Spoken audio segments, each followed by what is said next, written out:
Hello, and welcome to the Illusion Horror and Con um, discussion, Ask the Author discussion. And we're here with Matt Sanderson. Thank you for joining us.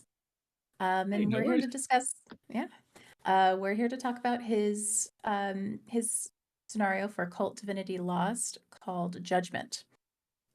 We recently just did an actual play of Judgment here on the channel, so if you want to go check that out, that is on our channel, linked somewhere, I'm sure.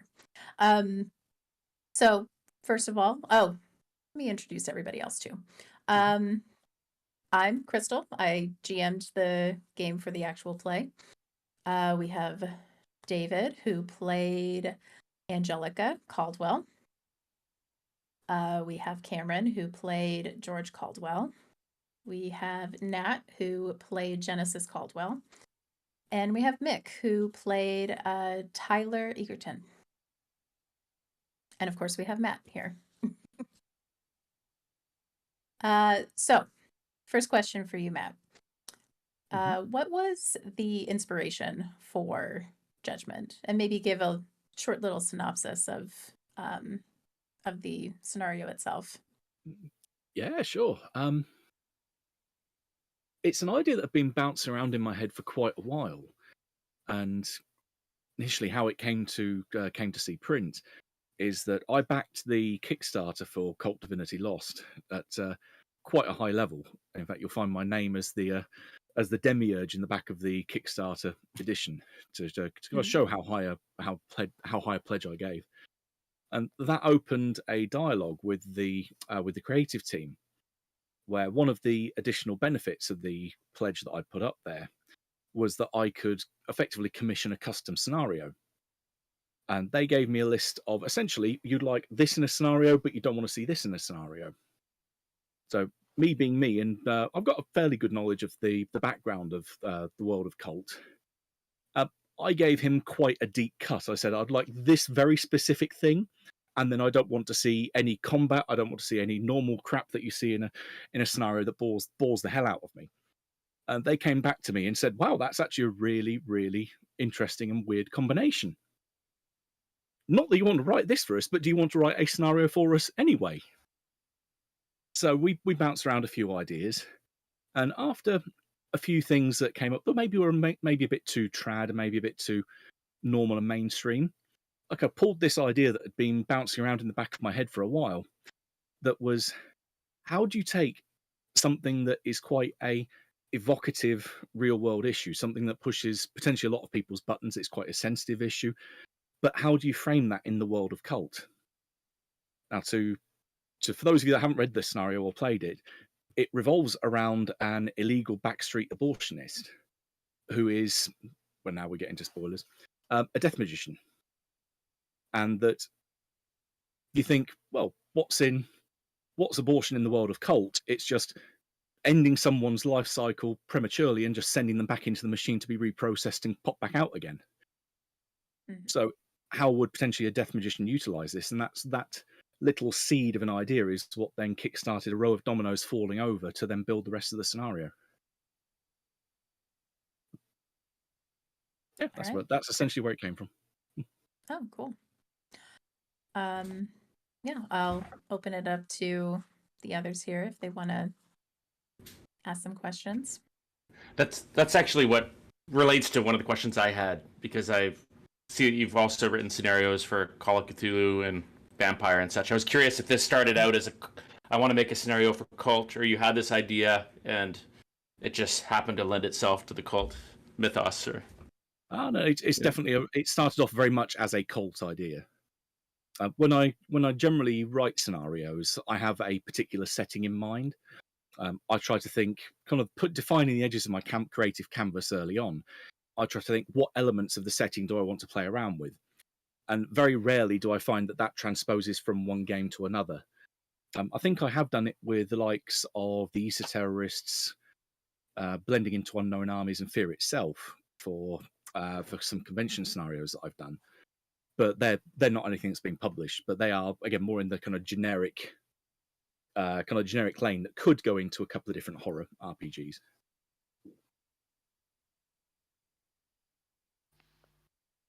I did want to know. So the scenario takes place in Phoenix, Arizona, and there's so I grew up in Southern California. I was in a very I grew up in a very Christian conservative area, so the scenario was very kind of visceral for me. It reminded me a lot of where I grew up. So how did you decide in that particular um like area, and what sort of research brought that particular area into your mind? Yeah, normally I'm quite a research heavy person. I've got a bit of a rep for doing quite a lot of deep diving in certain scenarios I put together. But this one was a really easy choice for me. Number one, Phoenix was the first place I ever visited in the US, so it's always held a bit of got a nostalgic value for me. So I know the area moderately well. I've been out there a few times. And the other one being that it's the name itself, all about something rising from the ashes. It's getting more of an allusion to death magic, and yeah, it's thematically the name and the origin of the name fit quite well with what I had in mind. That, and also setting something in a heat wave in a desert area. It's also not the typical horror setting. So again, I like to play around with defying conventions at times. Mm-hmm. Go ahead.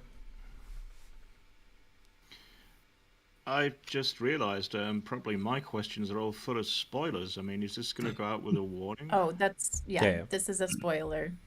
Yeah. Spoiler cast. So just the first question I had, and I mean, probably know the answer. Why didn't Wayne just get Eve to do it? But I guess that would have meant Tyler had no involvement in the whole thing. The way I pinned it is that each of the characters has a particular hook into what's going on. So if you remove that entirely, then Tyler's character doesn't really have anything to play into what happens. Sure. Slight tangent, there were originally going to be 6 PCs rather than just the 5 that ended up in the published version. The 6th one got turned into an NPC, which was one of I think it was Angelica's former boyfriend, it turned out to be, the kind of journalistic student that's kind of a resource you can maybe call upon in the background, but not essential to what's going on. Genesis. Yeah. That would explain why we have a relation to him, or especially since I was Angelica, I have a stronger relationship to him than to my sister, in a sense, I think. And it was kind of unique to kind of figure this out. Also, if I might ask, since I played Angelica, did you have any memories or important concept in mind when you had playtests and you kind of wanted to give? Because I mean, it's often for the player to play like a female character, but the topic pregnancy and abortion might be a bit difficult. Did you have something in mind there when kind of putting that character together? Not anything from personal experience. It did come up in at least one playtest that when I was going through the subject matter, a few people, well, one or two people were concerned. They didn't really want to touch on any topics directly relating to this character being pregnant and weird body horror going on there. So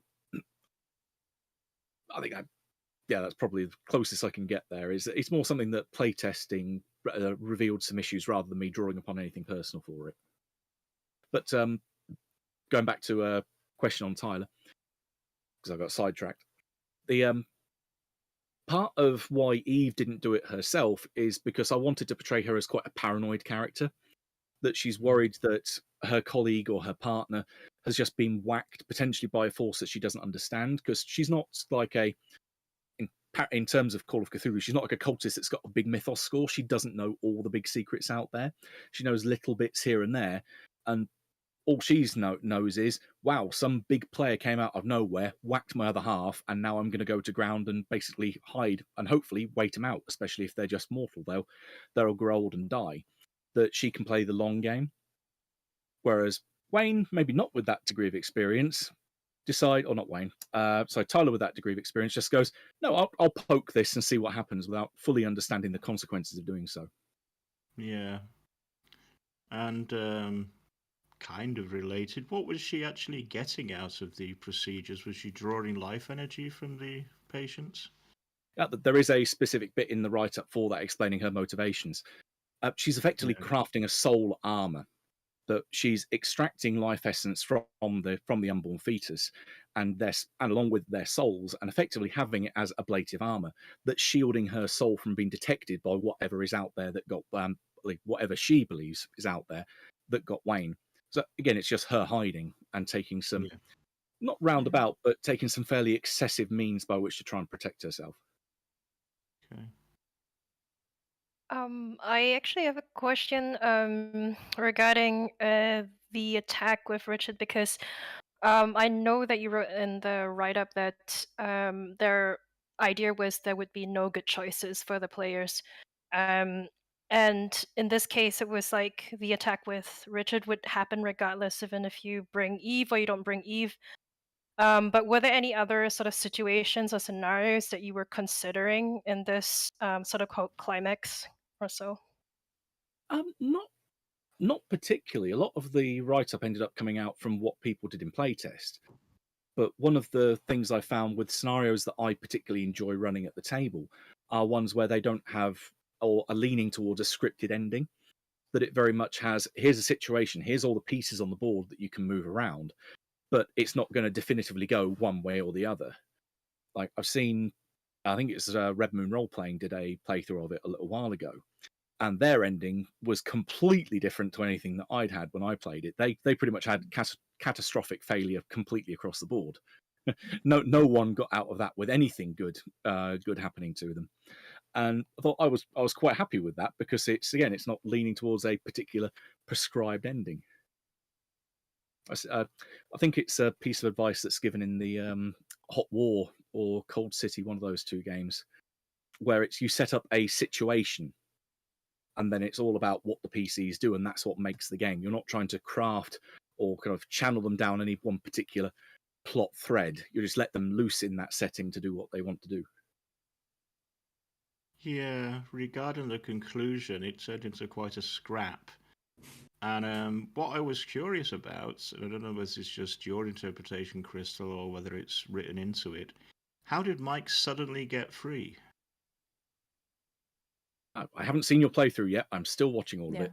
I think I'm up to episode 3 of 4 so far. Yeah, it's maybe some of the Crystal, or maybe it doesn't matter. But it just occurred to me, it's like he suddenly is there and kind of saves us.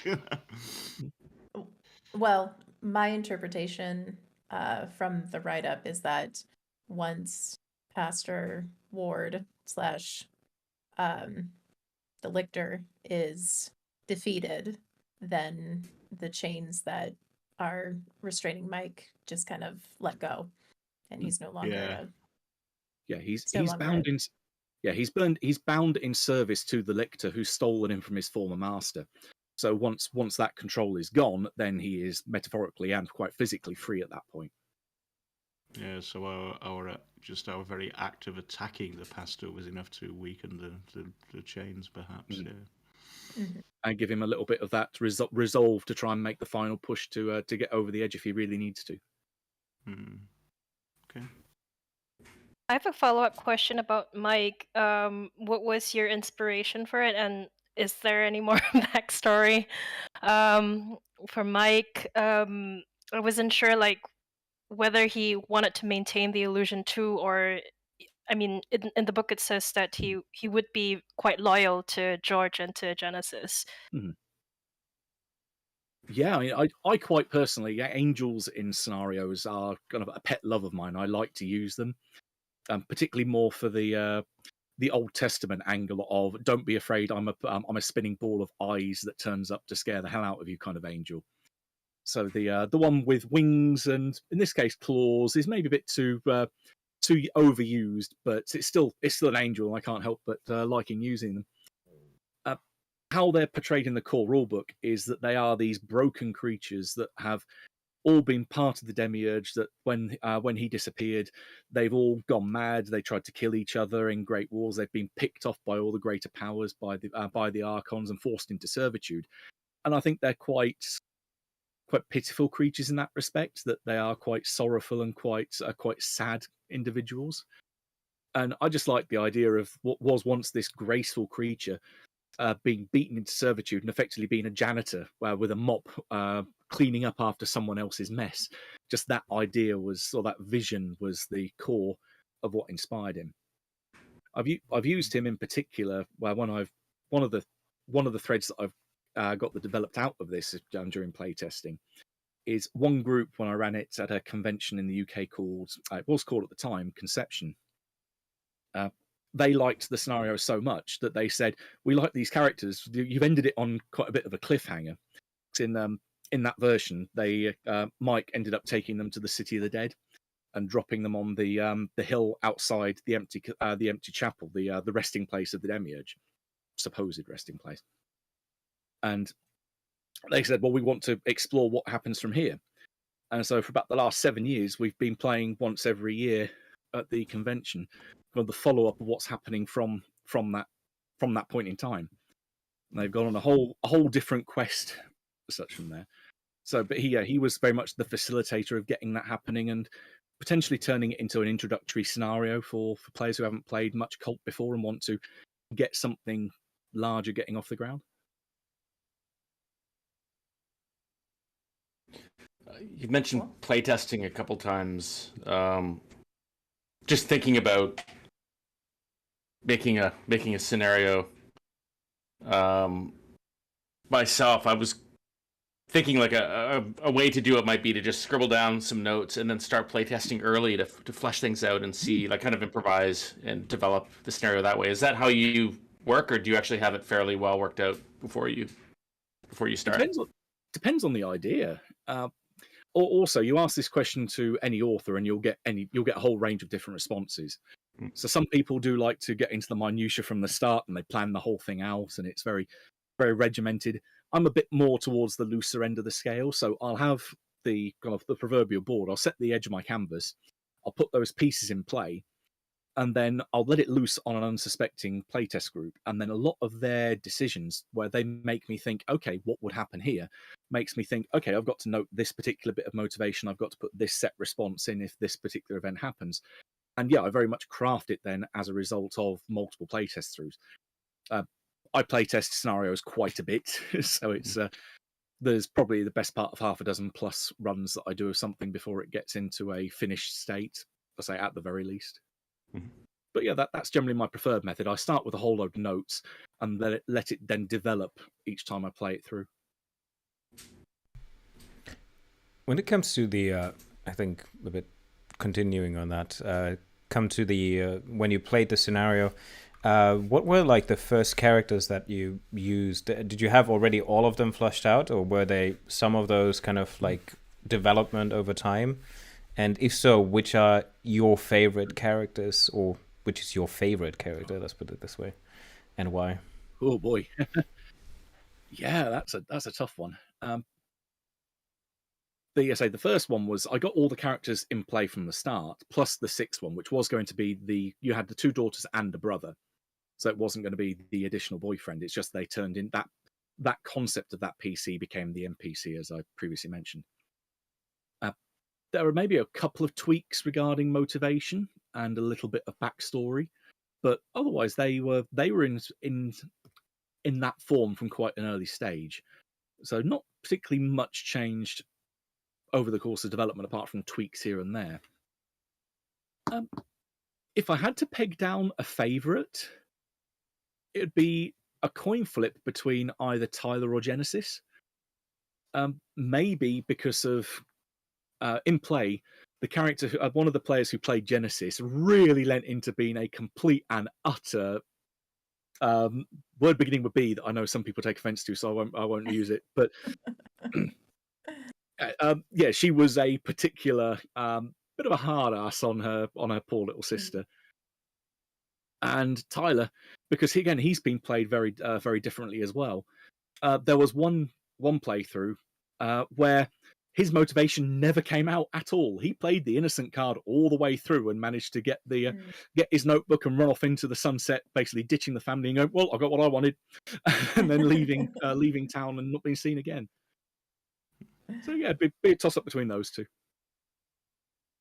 Yeah, it was an interesting clash between this fundamentalist Christian background and then the motivation, certainly, of Tyler and the other players in the background who were, which is why I ended up not doing the spell. I thought, I'm not going to convince these people to do this. They're all Christian nutters, so we didn't actually do the spell in the end. Ah, well. Yeah. While we're on the topic of the spell of the fetus, the magical fetus, how did the mechanics for that? Well, how did you think up of that magical fetus, and how do you go about developing, like magical mechanics, especially when Kult doesn't have a whole lot of magic instructions in the core rules? I was going to say the word "not yet." Not yet. Should be on there, because I know the magic source book or source books on the way, and I'm very much looking forward to getting my mitts on them. Nice. But I've got the previous 2 books that were released for 2nd edition, which, remember right, are Beyond the Boundaries and Heart, Mind, and Soul. The 2 very thin books with almost unreadable pages, where they are metallic background with scratches across them, and then very rapidly changing typeset. And yeah, it's almost as unreadable as the Purgatory book with its Rorschach background across its flipping vertically pages. Yeah, very weird design choices, but great content if you can actually get it out of the books. So there is a background on magic in there as to give a flavour of what death magic is like with the rituals that they present in the book.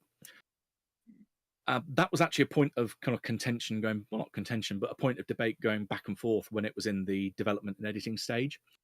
That I think it was Petter who said to me that there was some other version that I had in there that he said, I want it to feel a bit more cult-like. So think of something a bit more twisted and messed up, and try and channel that into this. And the image that came to mind for me is from an Unknown Armies novel called Godwalker that was written by Greg Stolze way back in the day. That there's a jar that they use which has a fetus inside it with its little arm stapled up against its head, and the finger points towards a particular MacGuffin. So it's like used as a magical compass. So that was sitting in the back of my head and thinking, okay, what can I do that's messed up with a fetus, considering it also links back to the whole main topic of abortion, pregnancy, etc. And then tried to put as dark and as messed up an angle on it as possible. Yeah, unfortunately, Eve presented the fetus to Tyler, but he didn't end up using it. So unfortunate. not essential, but would have potentially helped out a lot in a combat, because there are times when the lictor has completely trounced them when they've gone in somewhat unprepared and under provisioned. I actually at least setting appropriate. We stopped at Walmart on the way to the church, so we were good. The one-stop shop for all your investigator or PC armament needs. Yeah. Indeed. I actually have Crystal. I was wondering, Crystal, if you just threw Mike in because these guys are going to get creamed. They've got no idea what they're doing, or whether that was always going to be an option. Well, Mike is presented as an option to help you with the Pastor Ward conflict at the end. You just have to convince him. So that was what I thought. Matt, if you want to add to that. Oh, very much. Again, I'm all in favour of giving PCs options that if they push the right button, then they will get something happen for them. There is the chance that it could be very firmly on the lictor's side at the end. It's all depending on what you do and how you play it. and that also it's a degree of sympathy again, that you've got this person that you, or person in inverted commas, that you've got a good relationship with, seeing that he's been through horrible things himself. Maybe it's a motivation to help try and get him out of the situation he's in. It's all just options that are presented that you can take and run with as much or as little as you wish. Yeah, I think we did ourselves a couple of favors, and then we went in hard. We didn't know what the hell we were doing, but we thought, right, we're taking this guy down. So hard and dramatic, showing willing, and almost family bonding. Very, very emotional. I actually have a couple of questions because I've seen, not listened yet, but seen various playthroughs that range from a one-shot to several sessions. I mean, we took 4-hour sessions, I think. Did you initially conceive this as a specific number of sessions that you had in mind, or based on the kind of development of the scenario, the content and intensity of the topic? I mean, I clearly can see that the first, I think we had already session 1 was primarily just us, or everybody else blaming me at the table, and I just trying to get out of this with like my head between my between my feet, and any length in mind when you created this?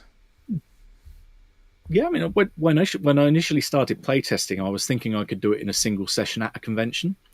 That rapidly ended up being truncated so that it would be the initial setup. Basically, the event's happening on the first night, and then usually someone would end up calling the pastor to come to the house, and then the showdown would happen when he turns up, rather than him giving an ultimatum and saying, "No, you're going to turn up tomorrow night with the death magician." They just ended up going at him in the Paul Caldwell living room. So that happened quite a few times. So that's the kind of the abbreviated version that I normally run at conventions. But yeah, I'd say maybe after a few playthroughs, it became very, very evident to me it would be maybe a 2 to 3 session game, at least how I'd run it. But I know that people have got much more mileage out of it, and I've got no problem with that. Hey, make it last as long as you like, as long as you're having fun. That's the key thing. So no, I hadn't got a particular set time scale. I just wanted a story that went through a natural evolution that covered all the points that I wanted to make, and that it turned out to be, or rather, that as long as it kept it being interesting all throughout, and that it didn't get to a slump and think, oh, it's just another boring kind of repetition. We've got to do this. That's the kind of thing I want to avoid in scenarios. So I've played too many of those where it's, oh, and you get to the next thing, and it's just the same as the last 3 that we've had before it. So didn't want it to outstay its welcome. When it comes to that, I think I just want to ask a follow-up question regarding any advice and tips that you like to give on GMs that want to run this scenario. Like, what should they maybe focus on?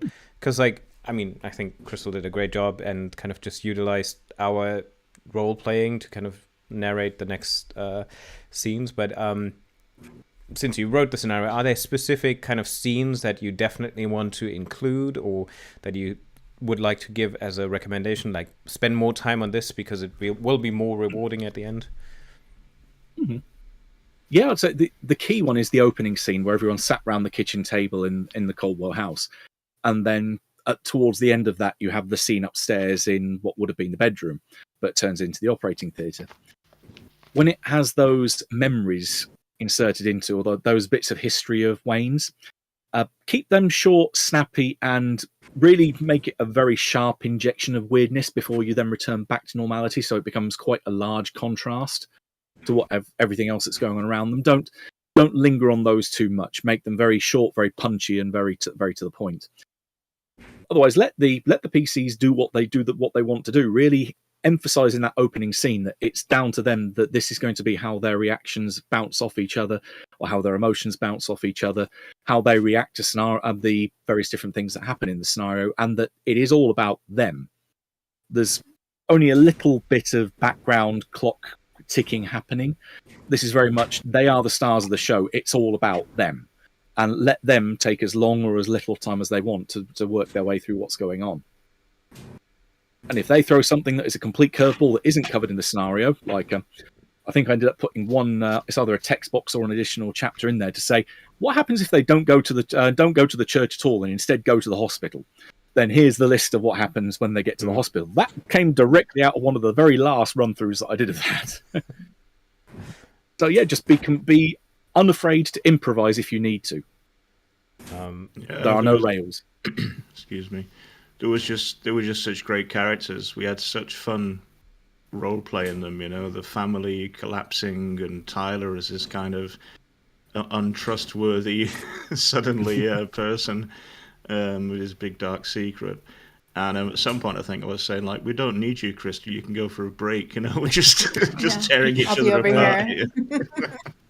I think what you said, actually, there's one question that I have, because as a GM as well, not intentionally, but like for me, Angelica didn't want to interact with the pastor or be around when they are calling the pastor. Mm-hmm. So every time there was even a mentioning, which I either overheard, I also had sometimes pretty good roles that kind of allowed me to do certain events. Sneak out of the bathroom window, and they're like to just get the hell out of there. Do you have any kind of mechanism in mind, or that you could say how to bring, or to narratively nicely bring her back into this without feeling it forced? Maybe.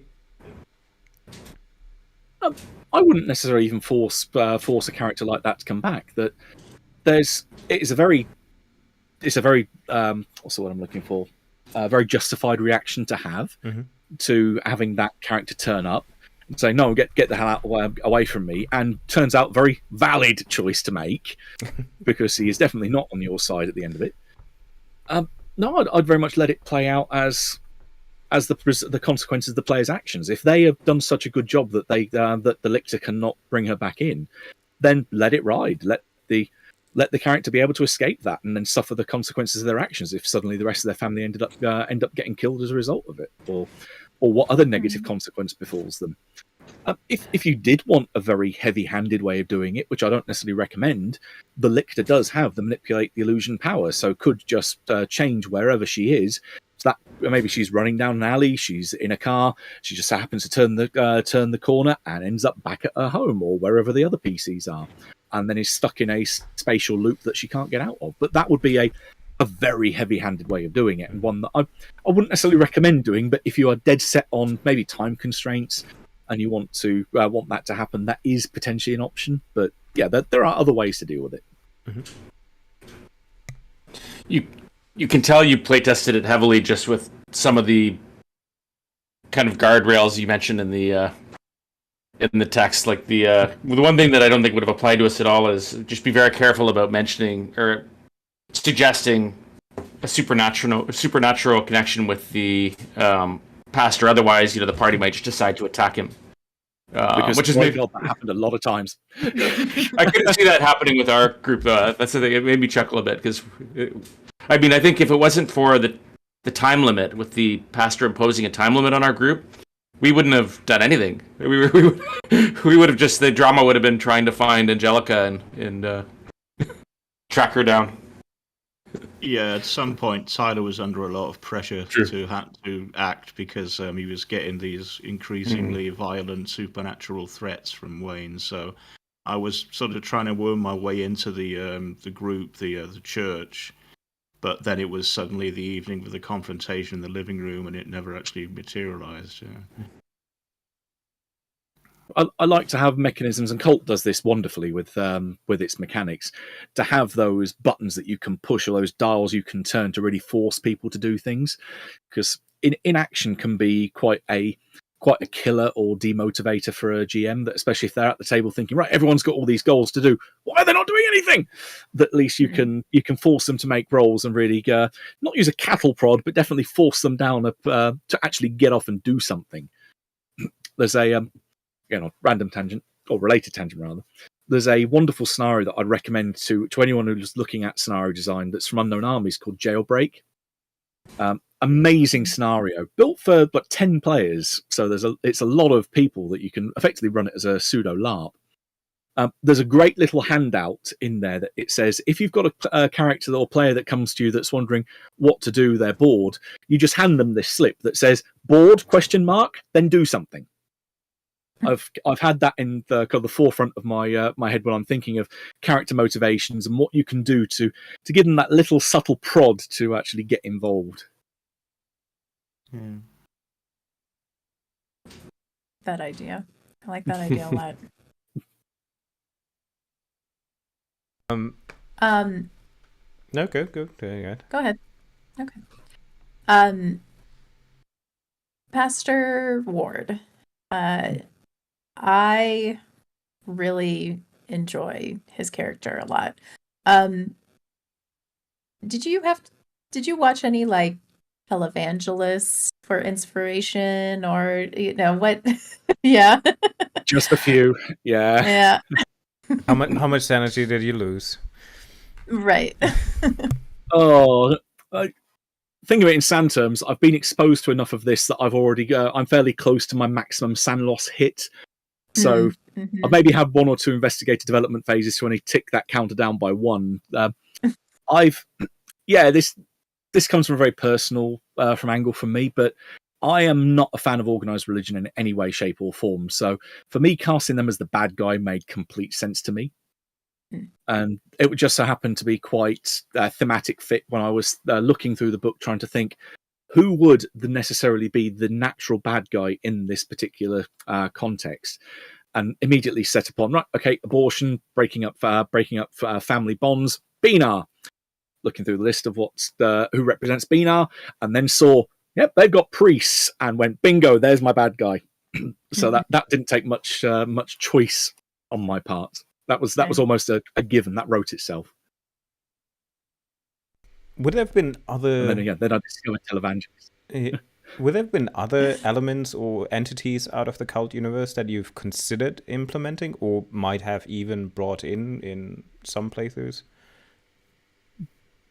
Yeah, if I didn't use the lictors as the jailers, potentially another death magician that would have been in competition with Wayne, because I see them very much as being quite territorial in some respects. That there's always a risk if too many of them or any magician is active in a given area that they might cause enough ripples that might alert those jailers out there to the fact they're doing something. So maybe having a war between different magicians would be something that could be used in place of the lictor. And I've run a short campaign at the local tabletop RPG club in London, where we had different factions of magicians that were operating in the city, and very much being a case of, no, this is my turf, get the hell out of here. Even though they weren't necessarily, you had a group of passion magicians versus a group of death magicians, so there wasn't a conflict in terms of what they could all do the same thing. But they were just worried that this town is only big enough for so many of us. Find somewhere else to go cut people's throats and gain eternal life.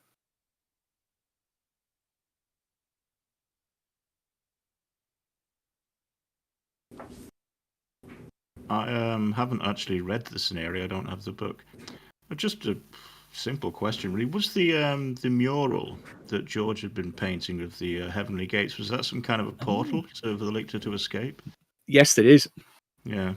It's two parts. One, it is a very specific reference to a particular location in the cult universe. The 7 locks refer to what's called the Blind Gates at the Citadel of the Demiurge, which appeared in 2nd edition more so than 1st edition. So that's why it's not spelt out exactly in the text, because in Divinity Lost it uses the setting primarily of 1st ed as its foundation. 2nd ed did some very weird things with the setting, like, hey, instead of there being the abyss and the city where the Citadel of the Demiurge was, now it's back. Okay, go figure. But in that version, you had the Plaza of Fear, which was a wonderful, just evocative location to use. This plaza that looked like it had been through a post-apocalyptic war, dead trees, fountains that gushed blood, statues that wept, leading up to this staircase that went up to the front of the Demiurge's citadel, and that it had 7 locks in the door. And that when eventually those keys would be found and being able to open the door, you could get into the citadel, find the Iron Book, and be able to effectively control the illusion. So it's a little Easter egg for people if you know the setting well, that you can go, oh, I know what that is. But functionally, in the scenario itself, it's a gate that takes you to Benar's citadel, to effectively a repair room that if the lictor gets damaged enough, it can go back there to be repaired and to be helped regenerated and put back together again.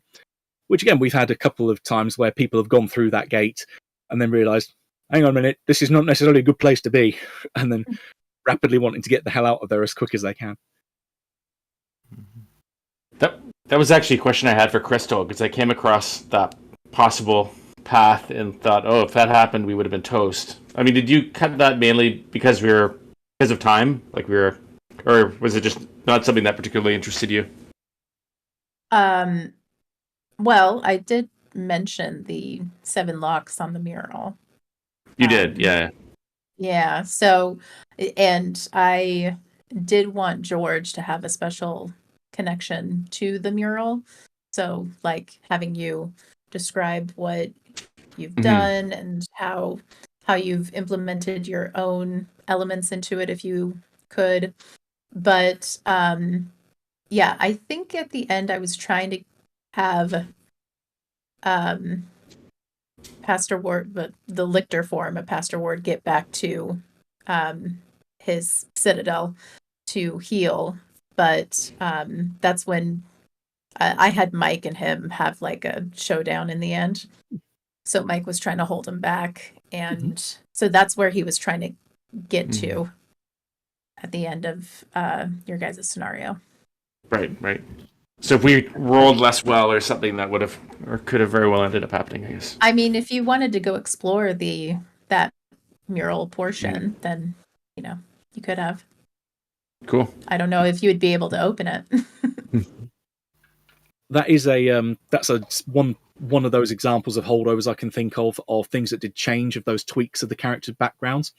The original version of George had the talent Forbidden Inspiration, so that he could make paintings and basically get knowledge of the universe from them, and that his weirdness had meant that he had crafted some very strange paintings in the past. Again, partly what brought him to the lictor's attention in the first place, to say, no, we've got to keep an eye on this guy and keep a very tight leash to make sure he doesn't craft anything that gives too much of the game away. And that in a couple of instances they did end up making some paintings and summoning creatures through them. I think we had a Nephirite turned up in one painting. Yeah, there was a whole load of craziness that originally brought about, but it got dialed back in the end because it could involve a lot of. Well, you've got to explain this if they start creating this particular picture. You've got to worry about doing this if it gives the game away too soon. So in the end, it was a nice thing to play around with at the table, but in terms of writing it up, it became a bit of a headache to try and cover all the bases that the GM might need in case the player decides to really lean heavily into that.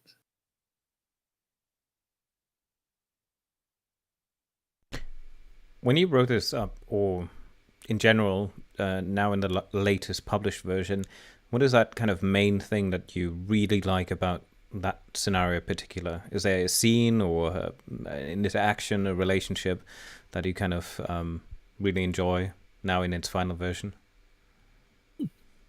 I think it's kind of I hate to say the word shock value, but maybe the intensity of the opening scene.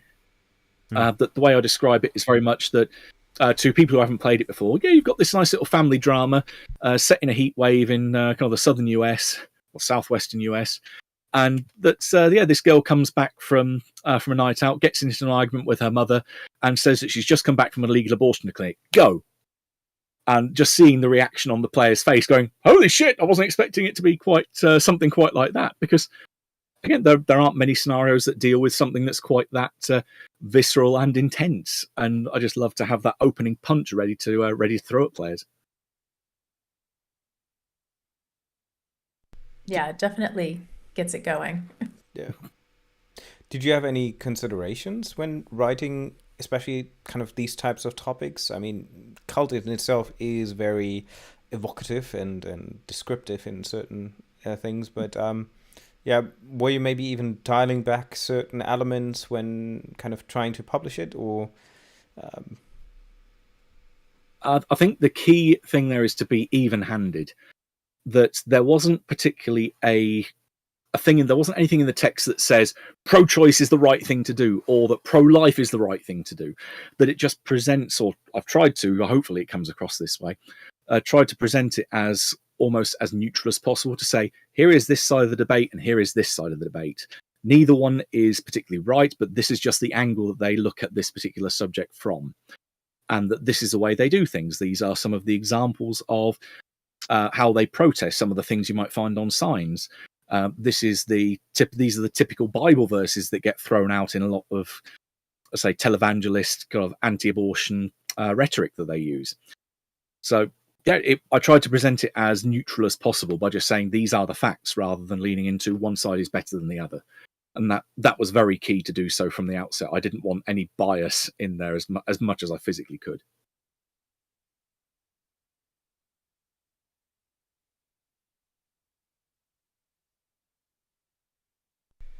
Anybody else? Yeah.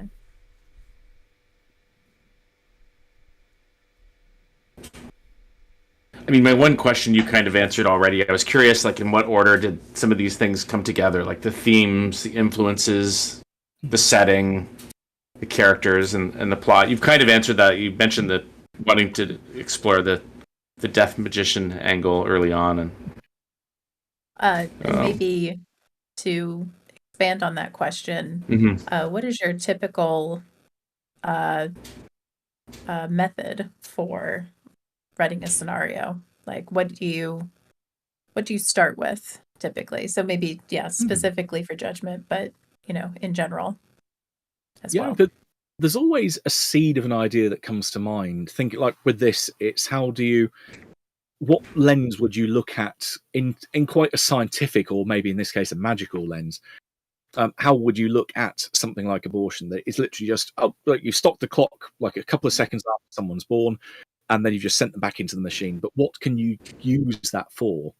And what power might that be that you can draw upon? And also, what would the consequence of it be? So it then becomes like ripples that you then play around with. There's always that core of an idea in a scenario for me. And then it's just thinking through, okay, this particular thing has happened, and then thinking of a next logical step to say, if you've got this in play, what happens around it? And it's slowly building up like a jigsaw puzzle from that one central point, then starting to go layers and layers around it. There are some that, just by the nature of the idea I've had, that become almost fully fleshed out from the start. And then it's just writing the whole thing up and tweaking it here and there to make it more of a polished work. But those are few and far between. Normally is a case of having that little thing that's planted, and then seeing it grow, and then just the logical extensions of everything around it. Because there's always choice and there's always consequences of choice. So just thinking, what is the next logical step? What piece would fit logically next to this particular piece that I've already got on this jigsaw puzzle?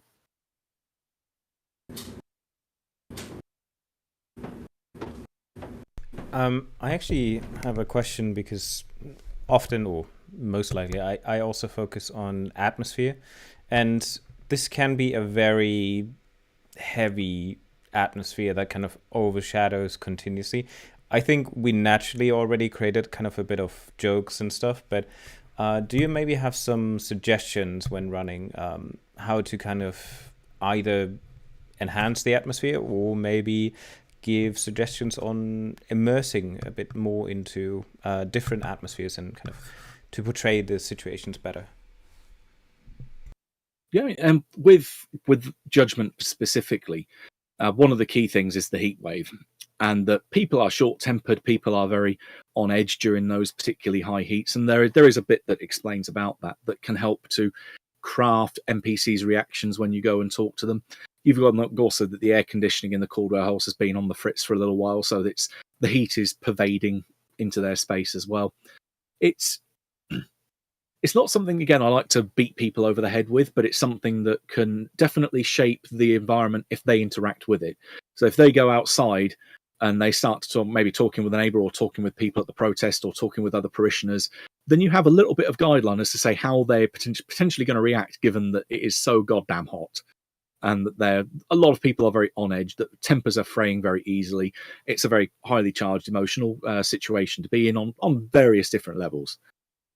But yeah, atmosphere definitely plays a part to a scenario, and I think it's what makes it very memorable, is that all-pervading feel of what it's like to be at the table. But as we kind of touched upon with my thing there of how do you wrangle a character that runs away back to the situation. Don't be heavy-handed, but just make sure that there are little nuggets you drop here and there that mean that it's maybe not ever present in the PC's mind, but it comes up at relevant points, so that it's always something that maybe they have bumbling away in the back of their head. But yeah, don't beat them over the head with settings, sticks, and atmosphere, because then it can have a negative impact at that point. It's very much, you could get the player to turn against you and think, okay, I've got the hint the last 5 times you've done this. Don't overplay it. Mm-hmm. I want to know. Go ahead. I was just wondering, because I know you already said that there was a playthrough where Genesis was completely horrible to Angelica. Mm-hmm. One of the hardest things, I think, for me and David, was how we would actually end up talking to each other in the end, because we're just so different. But I was curious, like, what maybe was the most interesting in a way playthrough between the connections of these two sisters, considering that I felt like there was so much conflict between wanting to,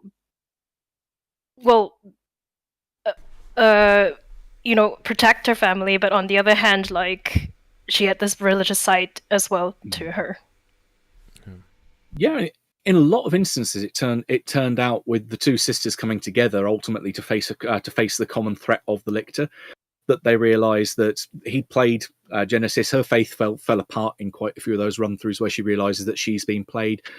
They all feel like pawns on a chessboard, that they're ultimately just being used in someone else's bigger game, and there's the resentment that builds up for that. And they did ultimately come together in many, many, many cases. There's only a few where they were completely apart throughout the whole thing. But even then, they still at least maybe headed in the same direction, but with a very, very noticeable gap between them.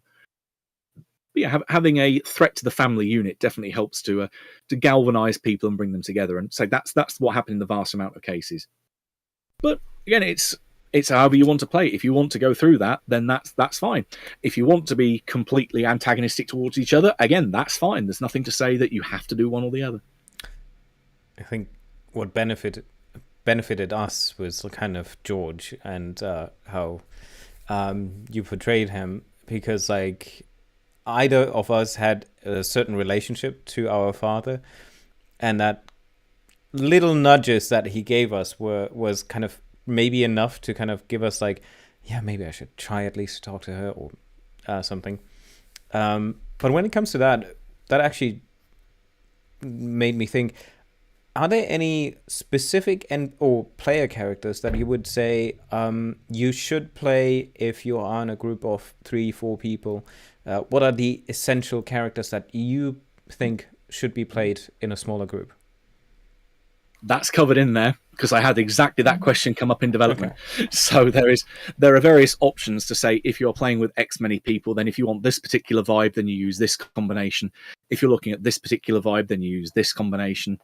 Pretty much Angelica is in there as the core one throughout all of those different options, but isn't necessarily essential.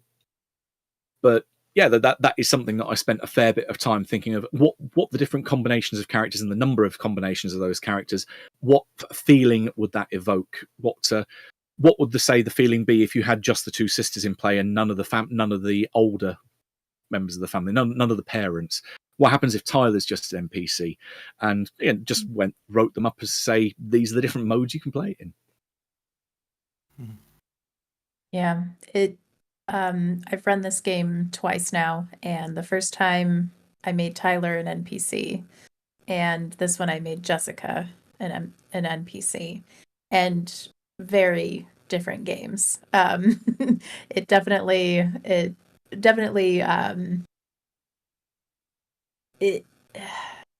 what am I trying to say? Yeah, it definitely changes the dynamic of the player characters, which is a pretty cool element. What is your favorite moment of a playtest or a time that you've run this game? Ooh. Do you have one in particular? Not one that immediately jumps to mind. There was one that happened where there was Tyler was not in so much of a direct confrontation with the lictor, but realised that there was something odd about him, and tried to say, "Well, I've got my dabbler in the occult. I want to try and like almost fast cast a ritual. I'm going to try and do something on the spur of the moment to try and maybe give myself a ward of protection or do something." He rolled and got success with complications. And my feeling there was, I know what I can do with this later. So he had this barrier that he what he thought was a barrier that he put up, which actually turned out to be, hey, look, I'm presenting myself as being someone that's aligned with Malkuth. So, of course, the lictor then goes, oh, okay, maybe you know something about what's going on here that you can call upon some other hitters. So just kept his distance rather than directly push any buttons too hard. But the scenario ended up with then a representative of the Bergstrom Institute turning up to take Tyler away in a car at the end of the scenario to say, well, you called, so you better come with us and we better have a chat.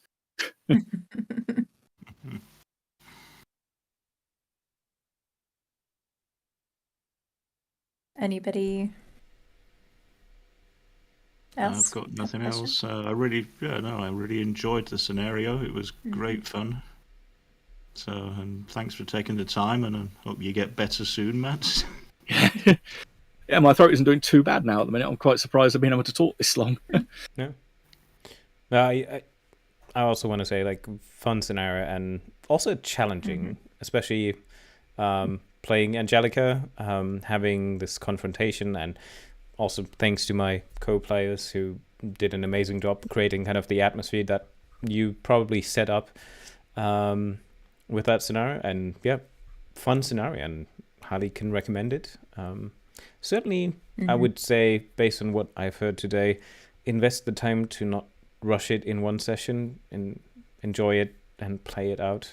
And yeah, that's. I do like the idea of making it a one shot every once in a while, but yeah, I agree. It's a very fun scenario to GM, and if you like role play heavy games, it's good. I also a little bit of a boring comment from me, but I do really appreciate the way that you structured the actual scenario in writing.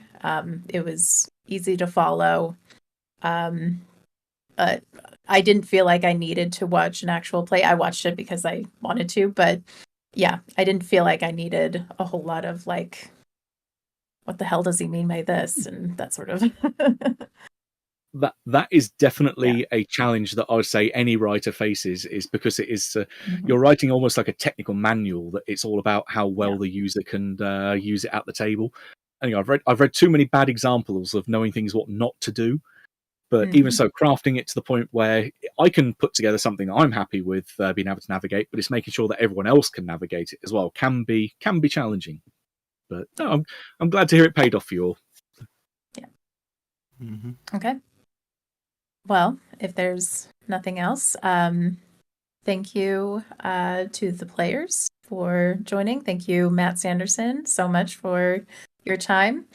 Yeah, this is the Illusion Horror and Con Ask the Authors series. This has been the Matt Sanderson and Judgment for Kult Divinity Lost. Thank you, everybody, and we'll see you next time. Bye. Bye.